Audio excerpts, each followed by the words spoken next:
Low सार्टन is angiotensin receptor antagonist. अब होता क्या है कि जो एंजियोटेंसिन 1 होता है वो चेंज होता है एंजियोटेंसिन 2 में with the help of ACE enzyme which is angiotensin converting enzyme, जो कि लंग्स में होता है। अब ये जो एंजियोटेंसिन 2 होता है ये बहुत ज़्यादा पोटेंट होता है, वेसोकंस्ट्रिक्शन करवाता है, उसके साथ साथ एल्डोस्टेरोन वगैरह रिलीज करवाता है। तो ये जो एंजियोटेंसिन 2 होता है इसने बाइंड करना होता है अपने रिसेप्टर पे which is AT1 receptor, angiotensin receptor. अब जो लोसार्टन है या जो एंजियोटेंसिन रिसेप्टर एंटागनिस्ट है वो क्या करता है, इस बाइंडिंग को इनहिबिट कर देता है, एंटागोनाइज कर देता है, इस रिसेप्टर का एंटागनिस्ट है, जिसकी वजह से वेजो कंस्ट्रिक्शन टोन जो है वो ड्रॉप कर जाती है और ब्लड प्रेशर जो है वो ड्रॉप कर जाता है। तो अगर हम हाइपरटेंशन की बात करें तो हाइपरटेंशन प्राइमरी भी हो सकती है, सेकेंडरी भी हो सकती है। प्राइमरी में जो कॉज है वो अननोन होगा और most of the time primary hypertension होगी। सेकेंडरी में हमें कॉज पता होगी, हो सकता है फियोक्रोमोटोसाइटोमा हो सकता है बायलैटरल रीनल आर्टरी स्टेनोसिस हो। तो अगर हाइपरटेंशन को देखें तो जो CNS है वहाँ से कुछ सिंपैथेटिक इंपल्सेस आएंगी, वो सिंपैथेटिक इंपल्सेस क्या करेंगी, नॉरएड्रेनालिन को रिलीज करवाएंगी। ये नॉरएड्रेनालिन हार्ट के ऊपर भी एक्ट कर सकता है और ये नॉरएड्रेनालिन ब्लड वेसल्स के ऊपर भी एक्ट करेगा। हार्ट के ऊपर होते हैं बीटा रिसेप्टर्स, उनको स्टिमुलेट करेगा, पॉजिटिव क्रोमोट्रोपिक, पॉजिटिव डोमोट्रोपिक, पॉजिटिव आइनोट्रोपिक, जिसकी वजह से कार्डिक आउटपुट जो है इंक्रीज होगी। ब्लड वेसल्स के ऊपर अल्फा रिसेप्टर्स होते हैं, उनको एक्टिवेट करेगा, वेसोकंस्ट्रिक्शन होगी, जिसकी वजह से रेजिस्टेंस जो है वो इंक्रीज करेगी। अब इंक्रीज्ड रेजिस्टेंस और इंक्रीज कार्डिक आउटपुट की वजह से क्या होगा, ब्लड प्रेशर जो है वो इंक्रीज कर जाएगा। इसके साथ साथ क्या होगा, क्योंकि रेजिस्टेंस हुई है तो जितने भी रीनल्स की ब्लड वेसल्स थी वो सारी कंस्ट्रिक्ट कर जाएंगी और जो रीनल ब्लड फ्लो है वो भी ड्रॉप कर जाएगा। जब किडनीज में रीनल ब्लड फ्लो नहीं आएगा, GFR ड्रॉप कर जाएगा, तो उसकी वजह से सॉल्ट और वाटर की रिटेंशन हो जाएगी। इसको ट्रीट करने के लिए किडनी क्या करेगी, रेनिन रिलीज कराएगी। जो एक्स्ट्रा ग्लोमेरुलर सेल्स जो होंगे वो रेनिन रिलीज करेंगे। अब रेनिन क्या है, ये एक एंजाइम है जो कि एक्ट करेगा एंजियोटेंसिनोजन पे। एंजियोटेंसिनोजन आता है लिवर से, वो इसको बनाता है, प्रोटीन है, और रेनिन इस एंजियोटेंसिनोजन को चेंज करेगी एंजियोटेंसिन 1 में। ये एंजियोटेंसिन 1 जो है वो लंग्स के अंदर जाएगा और लंग्स में जो होगा एस होगा, एंजियोटेंसिन कन्वर्टिंग एंजाइम, वो इसको चेंज करेगा एंजियोटेंसिन 2 में। एंजियोटेंसिन 2 आगे दो काम कर सकता है, या तो ये डायरेक्टली ब्लड वेसल्स को कंस्ट्रिक्ट करवाएगा, वेजोप्रेसिन है, ठीक है, जिसकी वजह से रेजिस्टेंस इंक्रीज होगी और ये विशियस साइकिल जो है वो फेवर होगा। या फिर एंजियोटेंसिन जो दूसरा काम करा सकता है, ये एल्डोस्टेरोन की रिलीज कराएगा।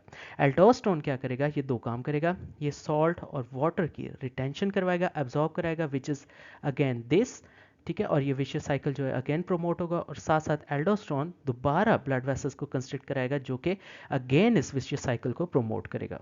अब हाइपरटेंशन के इस मैकेनिज्म ऑफ एक्शन में डिफरेंट स्टेप्स हैं, तो हम हर स्टेप के ऊपर कोई ना कोई ड्रग देकर इस हाइपरटेंशन को कंट्रोल कर सकते हैं। फॉर एग्जांपल CNS के ऊपर हम अल्फा 2 एगनिस्ट देंगे विच इज क्लोनिडीन मेथिलडोपा, यहाँ से हाइपरटेंशन ट्रीट कर सकते हैं। या फिर CNS में गैंग्लियन ब्लॉकर्स देते, जो कि हम मोस्टली नहीं देते, जिसके जिसके जिसके साइड इफेक्ट्स बहुत ज़्यादा है, सारे रिफ्लेक्सेस ब्लॉक हो जाएंगे, हम ये नहीं करना चाहेंगे। उसके अलावा सिंपैथेटिक इंपल्सेस को हम ब्लॉक कर सकते हैं बीटा ब्लॉकर्स देकर।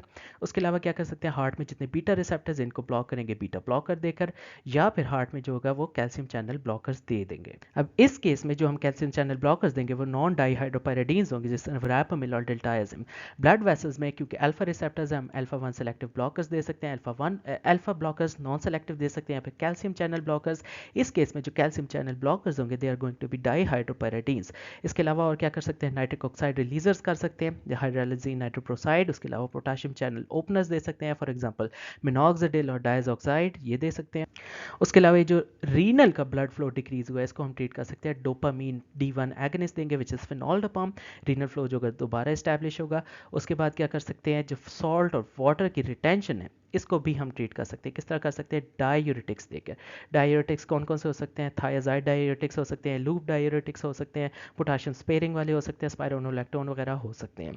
इसके अलावा और क्या कर सकते हैं, जो रेनिन है इसको डील करेंगे बीटा ब्लॉकर्स, क्योंकि किडनी में भी बीटा 1 रिसेप्टर्स होते हैं, तो बीटा ब्लॉकर्स इसकी रिलीज को भी कम करेंगे। उसके अलावा हम एलिस्केरिन जो है वो भी दे सकते हैं।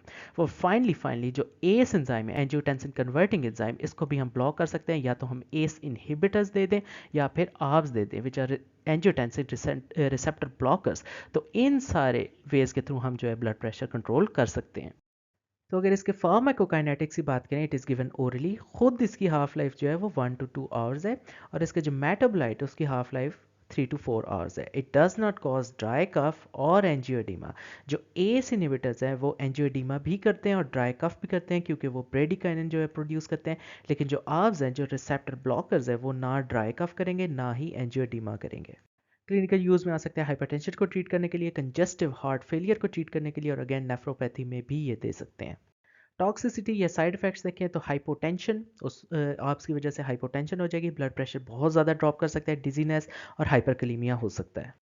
तो अगर बाकी ड्रग्स देखें जो कि हाइपरटेंशन को कंट्रोल करने के लिए यूज़ हो सकती हैं, तो उसमें कुछ आएंगी थायाजाइड डायरेटिक्स। थायाजाइड में क्या आएगा, क्लोथैलिडोन, क्लोरथायाजाइड, हाइड्रोक्लोरथायाजाइड, दिस इज प्रोटोटिपिकल ड्रग, इंडेपामाइड और मिटोलाजोन। उसके अलावा कुछ और ड्रग्स हैं, उन्हें हम कहेंगे these are loop diuretics. Loop diuretics दो टाइप के हो सकते हैं, सल्फोनामाइड डेरिवेटिव्स हो सकते हैं और फिनॉक्सी एसिटिक एसिड डेरिवेटिव्स हो सकते हैं। जो लूप डायरेटिक्स सल्फोनामाइड डेरिवेटिव्स हैं, दीज आर फिरोसिमाइड, टॉसिमाइड, ब्यूमेटिराइड। इसमें से जो प्रोटोटिपिकल है दैट इज फिरोसिमाइड। और जो loop diuretic phenoxy acetic acid derivatives होंगे, दिस इज एथेक्राइनिक एसिड। उसके अलावा कुछ और ड्रग्स होंगी, दीज आर अल्फा 2 एगनिस्ट। अब ये करती क्या है कि ये सीएनएस के थ्रू जो ब्लड प्रेशर है उसको कंट्रोल करेंगी। इसमें क्लोनिडीन, एप्राक्लोनिडीन, ब्रिमोनिडीन, डेक्समेडिटोमिडीन और मैथल्डोपा आ सकती है। मैथल्डोपा जो है ये प्रेगनेंसी में देंगे। उसके अलावा क्लोनिडीन, इसके बड़ा इंटरेस्टिंग एक्शन है, अगर इसको पर ओरल देंगे यानी ये सीएनएस के थ्रू जाएगी तो ये ब्लड प्रेशर को कम करेगी, और अगर हम इसको डायरेक्टली ब्लड वेसल्स के अंदर डाल दें तो इसकी वजह से ब्लड प्रेशर जो है वो इंक्रीज होगा। उसके अलावा कुछ और ड्रग्स हैं, इन्हें हम कहते हैं दीज आर गैंग्लियन ब्लॉकर्स, और ये क्या करती हैं, एन सब एन को ब्लॉक कर देती हैं, जिसकी वजह से सारे रिफ्लेक्सेस ब्लॉक हो जाएंगे, और ये बहुत ज़्यादा खतरनाक ड्रग्स हैं। इसमें आती हैं हेक्सामेथोनियम, ट्राइमेथाफान और मैकामाइलामाइन। इसके अलावा कुछ और ड्रग्स हैं, उसमें गुआनेथिडीन, रेजरपीन, गोनेड्रल और मिटायरोसिन आएंगी। इन ड्रग्स को कहते हैं these R post ganglion sympathetic nerve terminal blockers. इसके अलावा कुछ और ड्रग्स हैं, उसमें फिनॉक्सीबेंजाबीन और डाइबेनामीन, फेंटोलामीन, टोलाजीन, एर्गोटामीन और एर्गोटोटॉक्सिन आएंगी। अब ये सारी जो ड्रग्स हैं these are called alpha blockers. अब अल्फा ब्लॉकर्स में से जो इरिवर्सिबल है उसमें फिनॉक्सीबेंजाबीन और डाइबेनामीन आएंगी, और जो रिवर्सिबल अल्फा ब्लॉकर है, अल्फा ब्लॉकर का मतलब नॉन सेलेक्टिव, अल्फा 1 भी और अल्फा 2 भी। तो जो इसमें से इरिवर्सिबल है उसमें फिनॉक्सीबेंजामीन, और जो रिवर्सिबल है उसमें फेंटोलामीन, टोलाजीन, एर्गोटामीन और एर्गोटॉक्सिन आएंगी। इस सब के अलावा जो कुछ अल्फा 1 ब्लॉकर्स है वो भी यूज़ कर सकते हैं हाइपरटेंशन को कंट्रोल करने के लिए। उसमें प्राजोसिन, ट्राजोसिन, डॉक्सोसिन, एल्फिजोसिन, ब्यूनोजोसिन, एंडोरामिन, जोरैपिडिल, टेस्म्यूलोसिन और सिलुडोसिन। अब ये सारे हैं, ये अल्फा 1 ब्लॉकर्स हैं। हमें पता है अल्फा 1 सब टाइप होती है, अल्फा 1 ए, अल्फा 1 बी। अब इसमें से जो टेस्म्यूलोसिन और सिलुडोसिन है, these are selective alpha 1 A blockers. तो ये यूज़ होंगे सिर्फ बीपीएच की ट्रीटमेंट के लिए, और जो बाकी यूज़ होंगे वो बीपीएच को भी ट्रीट करेंगे और साथ साथ जो हाइपरटेंशन है उसको भी ट्रीट करेंगे।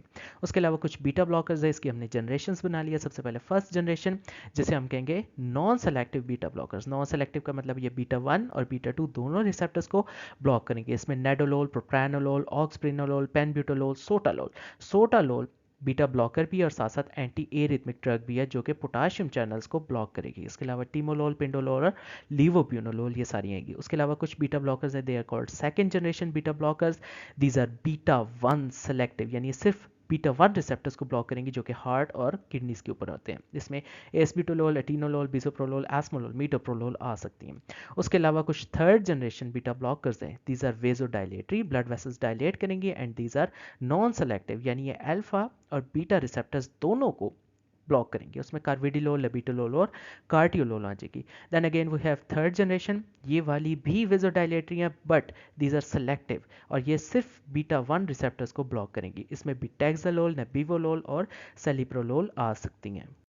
तो इसके अलावा भी कुछ और बीटा ब्लॉकर्स है जिनका मेम्ब्रेन स्टेबलाइजिंग इफेक्ट है, यानी हम कह सकते हैं कि ये लोकल एनेस्थेटिक इफेक्ट भी शो करती है। उसमें प्रोप्रानोलोल, एबिटोलोल, एस्बिटोलोल, मीटोप्रोलोल और पिंडोलोल आएंगे। उसके अलावा कुछ और बीटा ब्लॉकर्स है जिनमें सिंपैथोमाइमेटिक एक्टिविटी भी है, यानी ये सिंपैथेटिक नर्वस सिस्टम को थोड़ा बड़ा एक्टिवेट करेंगे। इसमें सेलिप्रोलोल, कार्टियोलोल, पिंडोलोल, एस्ब्यूटोलोल, लेबिटोलोल, पेनब्यूटोलोल, ऑक्सप्रिनोलोल ये सारी आ सकती हैं। देन फाइनली कुछ और हमारे पास बीटा ब्लॉकर्स है जो कि कार्डिक लाइफ को प्रोलॉन्ग करती हैं। उसमें मीटोप्रोलोल, कार्विडिलोल और लेबिटोलोल आएंगी। उसके अलावा कुछ कैल्शियम चैनल ब्लॉकर्स है, वो भी हम हाइपरटेंशन को ट्रीट करने के लिए यूज़ कर सकते हैं। तो हमने क्या किया, इन कैल्शियम चैनल ब्लॉकर्स की भी कुछ ना कुछ जनरेशन्स बना दिया। सबसे पहले first generation calcium channel blockers, इनका जो ड्यूरेशन होगा वो बहुत ज़्यादा शॉर्ट होगा और एडवर्स इफेक्ट्स होंगे वो बहुत ज़्यादा होंगे। इसमें नाइफेडेपिन, नाइक्रेडेपिन, विरापामिल और डिल्टाइजिम। अब ये जो विरापामिल और डिल्टाइजिम है ये हार्ट के ऊपर एक्ट करेंगे, मोस्टली उसको प्रेफर करेंगे, और जो नाइफेडेपिन और नाइक्रेडेपिन है ये ब्लड वेसल्स को प्रोमोट करेंगी। उसके अलावा कुछ second generation calcium channel blockers, these are slow release formulation, इसमें आ सकते हैं इजराडिपिन, फेलोडिपिन, बेनिडिपिन और नाइजोल्डिपिन।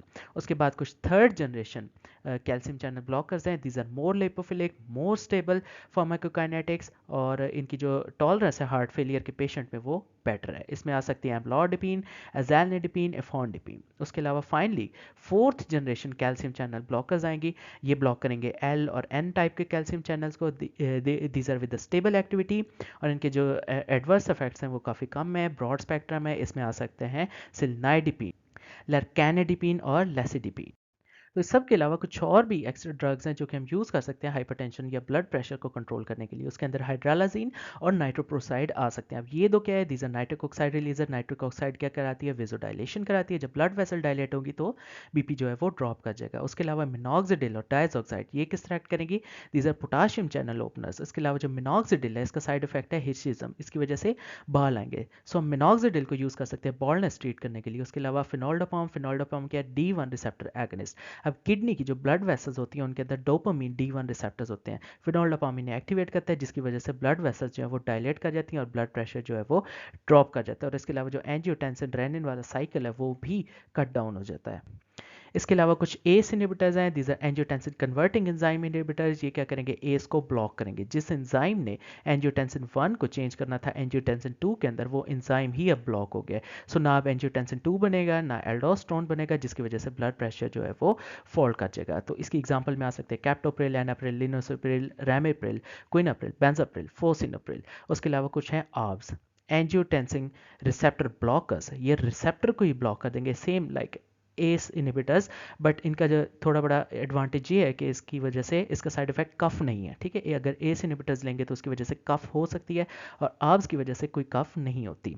तो इसमें सार्टन आ सकते हैं, लो सार्टन, वेल सार्टन, कैंडी सार्टन, इब्री सार्टन। उसके अलावा क्या है, एलिस्क्रिन, ये क्या है हमारे पास, दिस इज रेनिन इनहिबिटर।